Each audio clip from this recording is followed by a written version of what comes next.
Apalagi? Kira-kira apa? Artinya bahagia itu apa sih? Membahagiakan orang lain.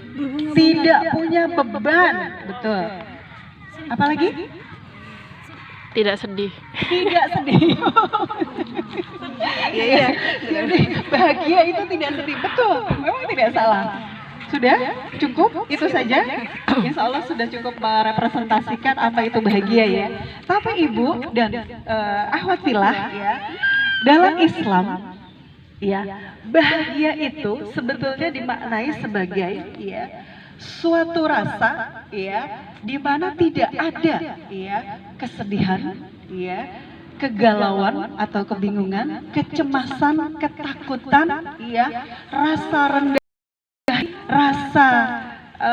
rasa rendah diri, rasa minder ya, rasa-rasa yang tadi yang apa ya yang membebani hati itu tadi itu tidak ada. Jadi nggak ada rasa minder, nggak ada rasa apa tadi sakit hati, kecewa ya, sedih, galau, apalagi tadi apa tadi Gelisah. takut ya, cemas ya, itu semua nggak ada. Itu baru disebut bahagia. Tapi sebenarnya kita di sini mau nggak sih bahagia? Mau. Tapi ibu-ibu dan akhwat fillah, Allah itu sunatullahnya menciptakan semuanya pasang-pasangan. Bukan hanya makhluknya, tapi bahkan kondisi juga semua pasang-pasangan. Ada bulan, ada bintang, ya. Ada siang, ada malam. Ada gelap, ada terang, ya. Ada langit, ada bumi. Ada bahagia dan juga ada rasa Sedih. sedih. Tapi tadi sepakat ya, apa itu artinya bahagia. Nah sekarang poin yang kedua, apakah kita tidak boleh merasa sedih?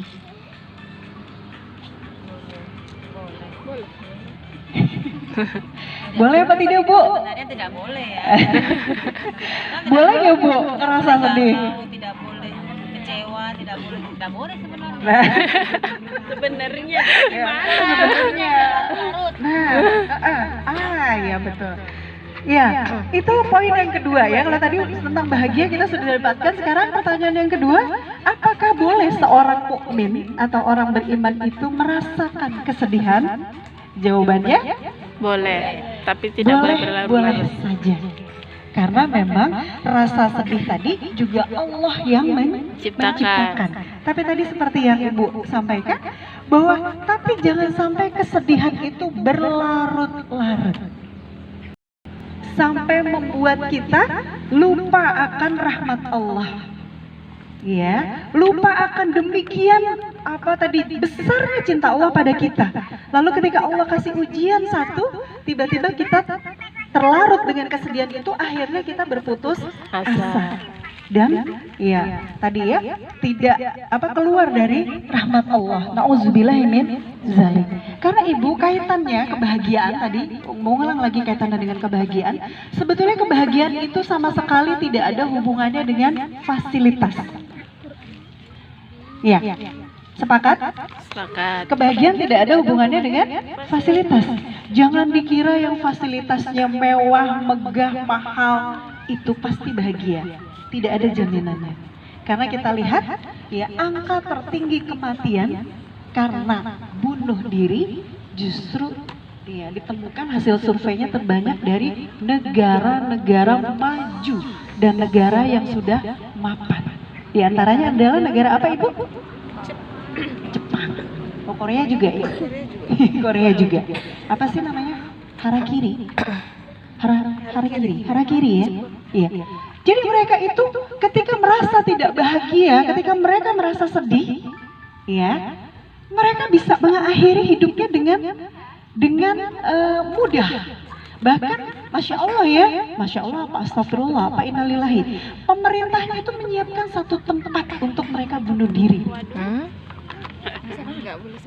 Jadi orang Jepang itu ada satu area, apa hutan apa ya? Coba di browsing nanti ya. Ada satu tempat ya, agak hutan ya tempatnya. Itu di luar itu kelihatan ada mobil, ada motor. Tapi boleh jadi mobil dan motor itu sudah tidak akan pernah dipakai lagi oleh pemiliknya. Karena hanya mengantarkan dia sampai tempat itu. Karena terus dia tidak pernah kembali lagi. Ya. Jadi seringkali itu terjadi di sana. Ya, nah tadi kembali lagi. Jadi kebahagiaan itu jangan dikira karena hubungannya dengan fasilitas. Sebetulnya sama sekali tidak ada hubungannya dengan fasilitas. Ya. Lalu tadi kaitannya dengan kesedihan, boleh apa tidak? Boleh, asal tadi tidak berlebihan. Kenapa boleh? Karena memang Allah juga sudah berjanji seperti di Quran surat Al-Mulk. Apa Bu? Quran surat Al-Mulk. Bismillahirrahmanirrahim. Bukan di ayat satunya ya. Kalau ayat satunya kan tabarakalladzi biyadihil mulku wa huwa ala kulli syai'in qadir. Kita pakai ayat 2-nya. Alladzi khalaqal mauta wal hayata liyabluwakum ayyukum ahsanu amala. Ya. Di situ apa Ibu Allah mengatakan? Sesungguhnya ya tadi alladzi khalaqal mauta, aku mematikan dan menghidupkan manusia di atas muka bumi ini tak lain untuk apa? Tak lain ternyata hanya untuk Allah lihat siapa di antara kita yang ahsanu amala. Apa itu ahsanu amala? Ahsan itu artinya apa ya? Baik. Ahsan itu sebetulnya memang arti umumnya baik, ya. Tapi sebetulnya kan asal katanya Hasan ya. Tapi kan kalau bahasa Arab itu ada perubahan-perubahannya ya. Tapi ketika kata Hasan ini ketika berubah menjadi ahsan, ya, itu kualitasnya lebih tinggi dari sekedar baik.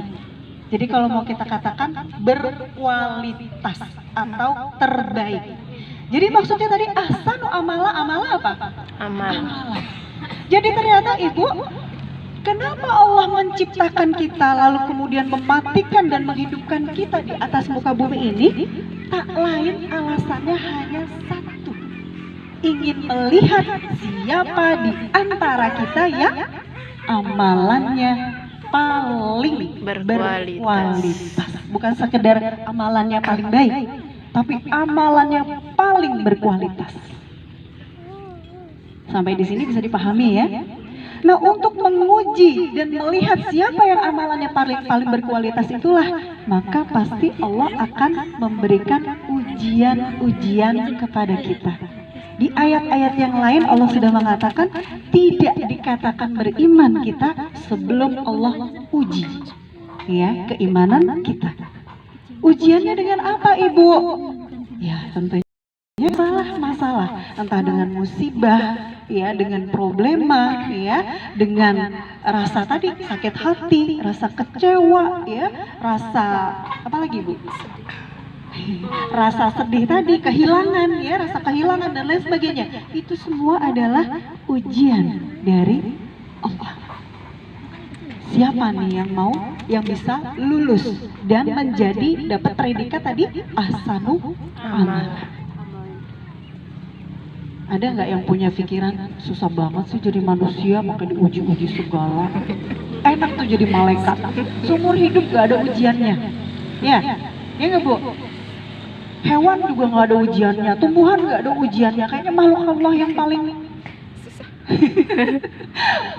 berat itu adalah, jangan bilang paling susah ya, tapi dia luar biasa, paling mulia juga nantinya ya. Penciptaannya juga paling sempurna ya. Nah, kembali ke masalah tadi, kok paling berat ini makhluk yang bernama manusia gitu ya? Karena memang ya itu tadi.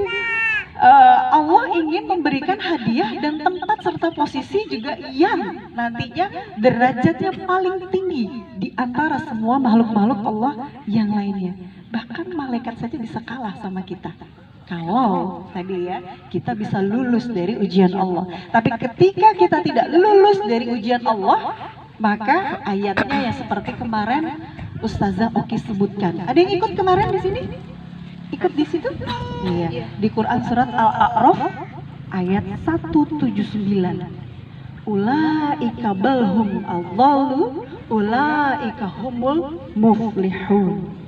Ya, kal an'am. Ya, di situ ada kata-kata al-an'am. Apa itu? Hewan, ternak.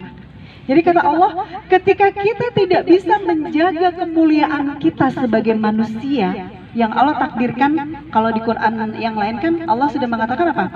Laqad khalaqnal insana fi ahsani taqwim. Bahwa manusia itu diciptakan sebagai makhluk yang paling sempurna dan paling baik ciptaannya. Bentuknya dari sisi bentuk, dari sisi bahan bakunya, dari sisi kelengkapan organnya, semua paling lengkap dan paling sempurna. Makanya memang karena Allah mempersiapkan ini untuk menjadi makhluk yang paling mulia. Tetapi dia ketika dia tidak bisa menjaga izzahnya atau kemuliaan dirinya sebagai seorang beriman tadi, maka kata Allah, dia bisa lebih sesat dan lebih hina bahkan dari binatang ternak. Nah, kita tahu ya Bu, bahwa makhluk Allah yang paling hina adalah binatang ternak. Tapi kata Allah di ayat itu tadi, Al-A'raf ayat 179 tadi, bahkan kita bisa lebih hina. Balhum adhal. Ya, kita bahkan bisa lebih rendah, lebih hina dari binatang ternak. Na'udzubillahi min dzalik. Nah, jadi tadi kembali kepada kenapa Allah menguji kita, termasuk dengan ujian kesedihan ini. Ya Ibu, kok Allah dengan hadiah yang juga luar biasa yaitu surga. Orang kita sekolah aja dapat ujian ya Bu? Ujiannya berat ya Bu? Berat ya Bu? Kita semua insya Allah mengalami. Ibu, saya sampai dulu pernah ngedumel waktu SD ya. Pernah ngedumel. Kapan penderitaan ini berakhir? Harus bangun pagi-pagi, mandi, ya ke sekolah, belum ada PR, ada ulangan harian, ada ulangan semesteran. Kalau dulu waktu zaman saya cawu ya, tiap 3 bulan sekali ya. Kalau sekarang kan 6 bulan sekali ya semesterannya. Harus ada 1 bulan ya, cawu tadi itu ya. Baru ada ujian akhir kelulusan, ya. Padahal itu semua bukan hanya itu pengorbanannya, belum biayanya, belum waktunya, pikirannya. Kadang-kadang kita nggak mood ya, tapi harus itu dilakukan, harus itu dikerjakan. Kalau kita pengen lulus. Padahal setelah lulus yang kita dapatkan apa Ibu? Ijazah. Ijazah itu yang memberikan siapa Ibu? Kepala sekolah. Iya, Ya, kepala sekolah di ACC sama dinas pendidikan. Kepala sekolah maupun dinas pendidikan notabene-nya adalah siapa Ibu? Makhluk Allah. Manusia. Kira-kira Ibu ketika kita masuk ke alam kubur ditanyain nggak Bu? Matematikanya dapat berapa? Nem-nya, sekarang ada istilah nem nggak?